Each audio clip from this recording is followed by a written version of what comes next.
Welcome to Democracy Now!, democracynow.org, the War and Peace Report. I'm Nermeen Sheikh. President Trump renewed threats Tuesday to destroy every power plant and major bridge in Iran if the Strait of Hormuz was not fully reopened by 8 p.m. Eastern, warning that, quote, a whole civilization will die tonight, never to be brought back again. Less than 2 hours before that deadline, the U.S. and Iran reached a tentative 2-week ceasefire brokered by Pakistan, under which Iran agreed to reopen the Strait of Hormuz. Trump announced the deal on social media, calling it a, quote, double-sided ceasefire, and saying Iran had put forward a, quote, workable 10-point peace plan.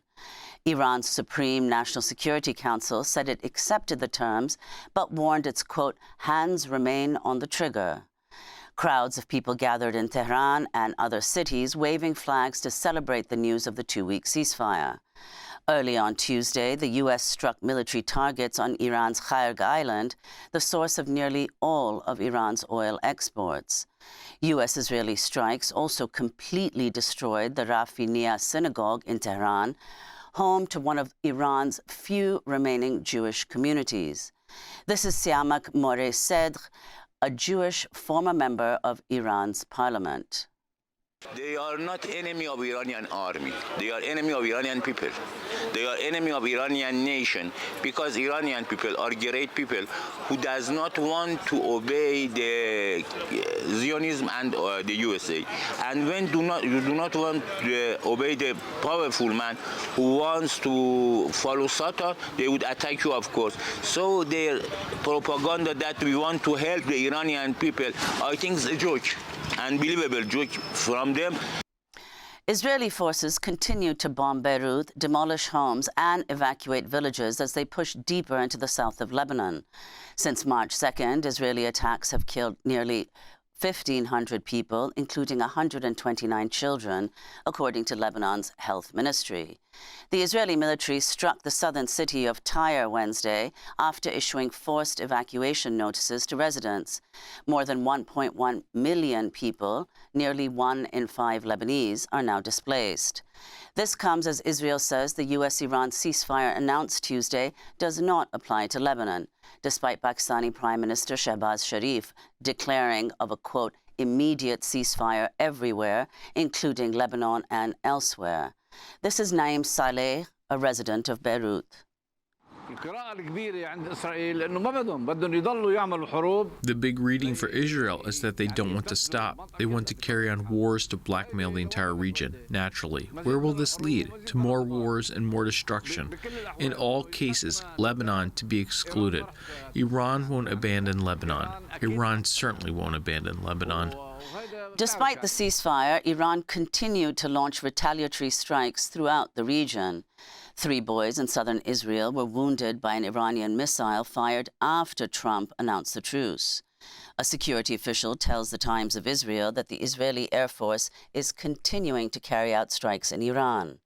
In the United Arab Emirates, operations were suspended at the Habshan gas complex due to fires from falling projectile debris after what Abu Dhabi described as a, quote, successful interception of an Iranian missile. Earlier on Tuesday, Iran's Revolutionary Guard said they had attacked Saudi Arabia's Jebel petrochemical complex in retaliation for strikes on an Iranian petrochemical facility the night before.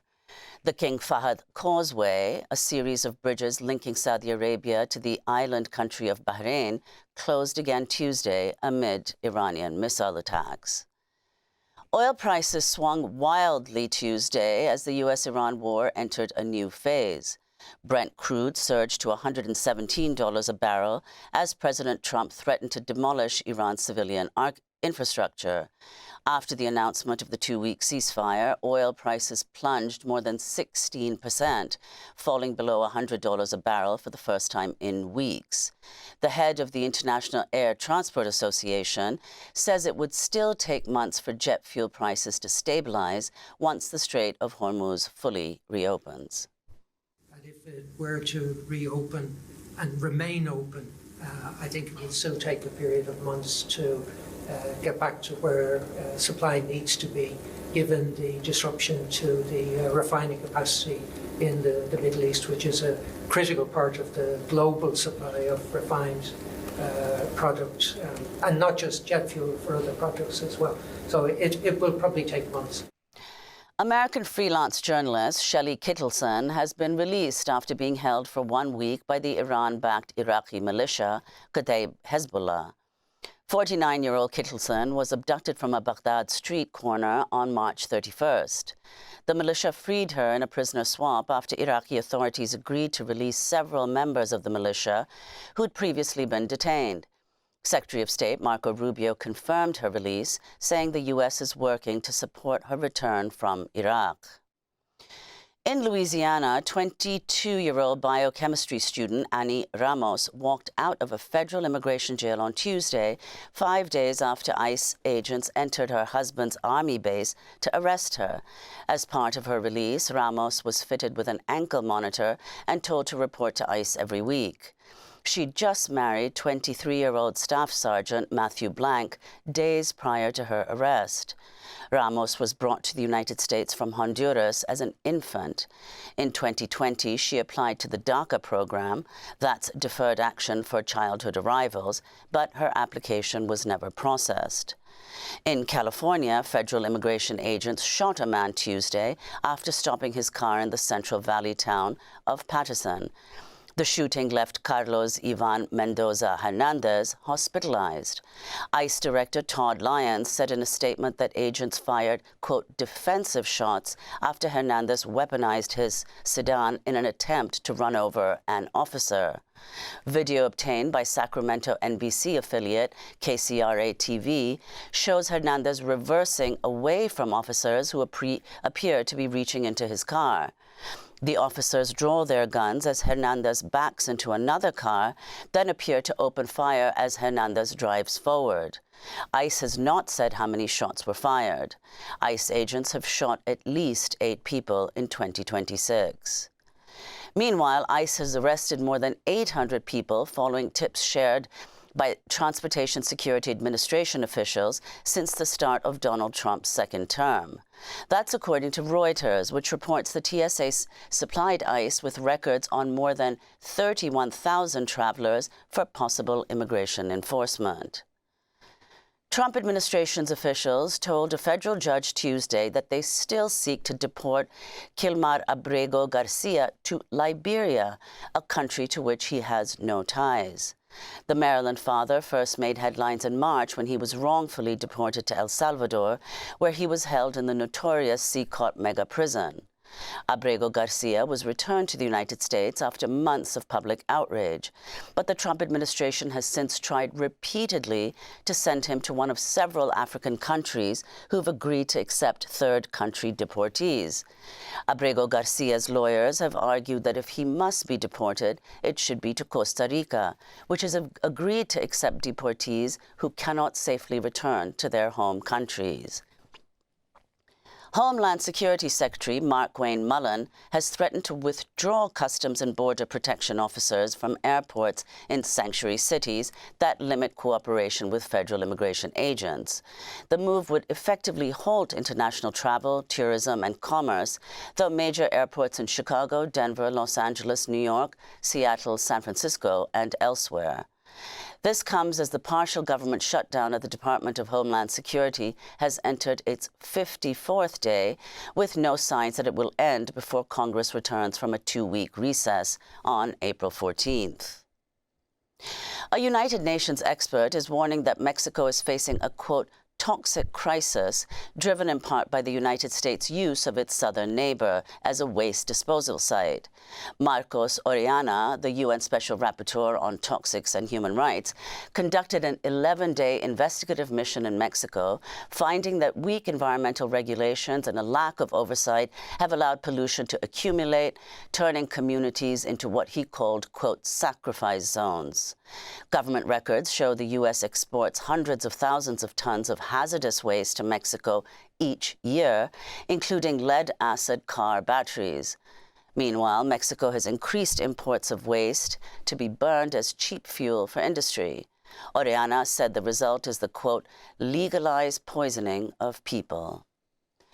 And Vice President J.D. Vance traveled to Budapest Tuesday, where he appeared alongside Hungary's right-wing Prime Minister Viktor Orbán 5 days before Sunday's parliamentary elections and openly campaigned for his re-election. Orbán's Fidesz party is currently trailing the pro-EU opposition TISA party by double digits in the polls. Orbán has been Prime Minister of Hungary since 2010, making him the European Union's longest-serving leader. Here's Vice President Vance on Tuesday. Will you stand against the bureaucrats in Brussels? Will you stand for sovereignty and democracy? Will you stand for Western civilization? Will you stand for freedom, for truth, and for the God of our fathers? Then, my friends, go to the polls in the weekend, stand with Viktor Orbán. Meanwhile, President Trump's son, Donald Trump Jr., traveled to Bosnia's Republic of Srpska in a visit widely seen as a gesture of support for Milorad Dodik, the pro-Russian leader who was stripped of his mandate last year after a court banned him from politics. The Biden administration had imposed sanctions on Dodik in 2022 over his separatist policies, which were later lifted by the Trump administration last year. During his visit, Don Jr. called the European Union, quote, a bit of a mess, and predicted a major fracture between the bloc's eastern and western member states. And those are some of the headlines. This is Democracy Now!, democracynow.org, the War and Peace Report.